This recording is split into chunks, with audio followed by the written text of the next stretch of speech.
کہاں کا سفر کر رہے ہیں، فلسطین، کہاں ان کے شام سے کہاں مکہ مکرمہ، پہاڑیوں والے علاقہ، تپتی ہوئی زمین، واپس آئے ہیں، اپنے بیوی کو دیکھا، بیٹے کو دیکھا، واپس چلے گئے۔ تیسری بار اللہ تبارک و تعالیٰ نے حکم دیا کہ اب آپ قیام کر سکتے ہیں، اب اجازت ہے کہ آپ قیام کر سکتے ہیں۔ قیام کیا، اور قیام کی حالت میں اللہ تبارک و تعالیٰ نے خواب کے اندر دکھایا کہ آپ اپنے بیٹے کو ذبح کریں۔ انی ارا فی المنام انی اذبحک۔ اللہ تبارک و تعالیٰ کے نبی ہے، خلیل ہے، اللہ کے دوست ہیں، خواب کے اندر دیکھ رہے ہیں کہ وہی بیٹا جسے مانگا تھا، جسے قربان کرنے کے لیے اللہ تبارک و تعالیٰ نے اس وادی کے اندر لے جا کے چھوڑ دینے کا حکم دیا ہے، اس کے پاس آنے کا حکم دیا اللہ تبارک و تعالیٰ نے۔ اتنا لمبا وقفہ قربانیوں کے ساتھ گزرا ہے، اب میں دیکھ رہا ہوں کہ اپنے بیٹے کو میں قربان کر رہا ہوں، صبح کر رہا ہوں۔ اٹھے، 100 اونٹ کی قربانی کی، 100 اونٹ صبح کر دیا اللہ کے نام پر۔ دوسرے دن سوئے، پھر خواب کے اندر دیکھ لیا، سمجھ گئے کہ اللہ کا حق۔ بیٹے کو بلایا، قرآن کہتا ہے کہ بیٹا کس شکل میں ہو گیا تھا، کوشش کر سکتا ہے، چلنے پھرنے کے قابل ہے، کچھ سمجھدار ہے، اس بیٹے کو بلا کر باپ کہہ رہا ہے انی ارا فی المنام انی اذبحک فانظر ماذا ترى، تمہاری کیا رائے ہے، تم کیا چاہتے ہو؟ مفسرین نے لکھا ہے مرضی معلوم کرنا مقصد نہیں تھا ابراہیم علیہ السلام کا کہ میں نے خواب دیکھا، تم کیا کہتے ہو، تم کہو تو قربان کروں، نہیں تو نہ کروں۔ مفسرین بیان کرتے ہیں کہ حضرت ابراہیم علیہ السلام نے اپنا فیصلہ سنایا تھا اور یہ کہا تھا تم کیا کہہ رہے ہو، وہ جملہ استعمال کیا تھا جو جملے کے اندر پیغام تھا کہ چاہو تو تم برسا وہ خوشی تسلیم کر لو، اگر نہیں مانو گے تو میں زبردستی تمہیں قربان کر دوں گا۔ یہ اللہ کے نبی حضرت ابراہیم علیہ السلام کا فیصلہ تھا۔ فیصلے کی شکل میں حضرت ابراہیم علیہ السلام نے مشورہ بھی مانگ لیا۔ قال یا ابت افعل ما تؤمر ستجدنی ان شاء اللہ من الصابرین۔ حضرت اسماعیل علیہ السلام نے کہا کہ والد محترم، اللہ نے جو آپ کو حکم دیا ہے آپ اسے کر سکتے۔ مفسرین نے ایک نقطہ بیان کیا ہے یہاں کہ حضرت ابراہیم علیہ السلام کا واقعہ جہاں سے قربانیوں کا سلسلہ شروع ہو رہا ہے، وہاں حضرت ابراہیم اپنے والد محترم سے، اپنے والد سے مخاطب ہیں، کہہ رہے ہیں یا ابت لا تعبد الشیطان، اے میرے والد آپ شیطان کی عبادت مت کریں، ان الشیطان کان للرحمن عصیا، یہ شیطان رحمان کا نافرمان ہے۔ لیکن اس کے جواب میں باپ نے اراغب انت عن آلہتی یا ابراہیم لئن لم تنتہ لارجمنک واہجرنی ملیا، سخت جملہ استعمال کیا اپنے بیٹے کے لیے، کیا تم ہمارے معبودوں سے پھر گئے؟ اگر یہ بات تسلیم نہیں کی تو سنگسار کروں گا، اپنے گھر سے بے گھر کر دوں گا، یہ باپ نے جواب دیا۔ مفسرین نے لکھا ہے حضرت ابراہیم علیہ السلام کا جو جملہ تھا اپنے باپ کے لیے وہ ادب کے پہرائے میں تھا، یا ابتی کہا تھا، یہ نہیں کہا تھا کہ آپ کن بتوں کی عبادت کر رہے ہیں، شیطان کی طرف نسبت کیا تاکہ کچھ ٹھیس نہ پہنچنے پائے والد کے دل کو اور عدم ملحوظ رہے، کہیں بے ادبی نہ ہونے پائے۔ اللہ تبارک و تعالیٰ نے اسی ادب کا صلہ دیا ہے حضرت اسماعیل علیہ السلام کی شکل میں، یہاں ادب کیا، پیغام یہ دیا کہ جو اولاد اپنے والد کے ساتھ، اپنے والدین کے ساتھ ادب کا معاملہ کیا کرتی ہے ان کی اولاد کبھی نافرمان پیدا نہیں ہوتی۔ اس واسطے بیٹے نے فوراً کہا یا ابت افعل ما تؤمر ستجدنی ان شاء اللہ من الصابرین۔ وہ اللہ تبارک و تعالیٰ بدلہ دے رہے ہیں کہ جہاں ابراہیم علیہ السلام نے اپنے باپ سے کہا تھا یا ابتی اے میرے باپ، جہاں ابراہیم علیہ السلام نے اپنے باپ سے کہا تھا ساستغفر لک ربی، اس بات کے اس غلط رویے کی بنیاد پر ایک بیٹا دیا ہے، جس بیٹے نے اس بات پر اپنی تسلیم اور رضا کا اظہار کیا کہ آپ چھری چلا دیں میں صبر کروں۔ آپ قرآن کریم اٹھا کر دیکھیں، بڑا چھوٹا نظارہ ہے، باپ اپنے بیٹے کو لے کر میدان منا میں جا رہا، ابراہیم علیہ السلام جا رہے ہیں اور اسماعیل علیہ السلام خود مشورہ دے رہے ہیں کہ والد محترم آپ جب مجھے ذبح کرنے کے لیے لٹائیں تو دنیاوی قانون سے الگ طریقہ اپنائیں۔ دنیا کا قانون ہے کہ اس طریقے سے لٹایا جاتا ہے، سر چہرہ اوپر ہوا کرتا ہے، آپ طریقہ بدل دیں، میری پیشانی کو زمین پر رکھیں کہ محبت ابھر نہ جائے، کہیں اللہ کے حکم کی تعمیل میں تھوڑی سی خطا اور دیر نہ ہو جائے۔ فلما اسلم وتلہ للجبین، قرآن کریم نے اعلان کیا کہ اس پیشانی کے بل حضرت ابراہیم علیہ السلام نے اپنے بیٹے حضرت اسماعیل کو لٹا دیا، جسے مانگا تھا، جسے محبت تھی، قربان کرنے کے لیے، اور کہا ذرا چھری تیز کر لینا، حضرت اسماعیل علیہ السلام کے گردن پر چلانے کے لیے۔ بیٹا خود کہہ رہا مجھے قربان کرنے کے لیے ذرا چھری تیز ہونی چاہیے تاکہ اللہ کے حکم کی تعمیل ہو سکے۔ ابراہیم علیہ السلام نے ویسا ہی کیا اور چھری چلائی، گردن کٹی۔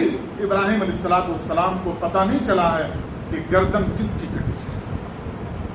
اللہ تعالیٰ نے پکارا وَنَادَيْنَاهُ أَن يَا إِبْرَاهِيمُ قَدْ صَدَّقْتَ الرُّؤْيَا إِنَّا كَذَلِكَ نَجْزِي الْمُحْسِنِينَ ان هذا له البلاء المبین وفدیناہ بذبح عظیم۔ اللہ تعالیٰ نے فرمایا ابراہیم علیہ السلام نے جب آنکھ کھولا ہے، گردن کٹنے کے بعد، چھری چلنے کے بعد، خون کے نکلنے کے بعد پورا یقین تھا کہ یہ گردن میرے بیٹے کی کٹی ہے۔ اللہ تبارک و تعالیٰ نے پکارا ہے فبشرناہ بغلام حلیم۔ اللہ تعالیٰ نے فرمایا کہ ابراہیم دیکھو، یہ میں ان لوگوں کو ایسا بدلہ دیا کرتا ہوں جو میرے حکم کی تعمیل کرتے ہیں۔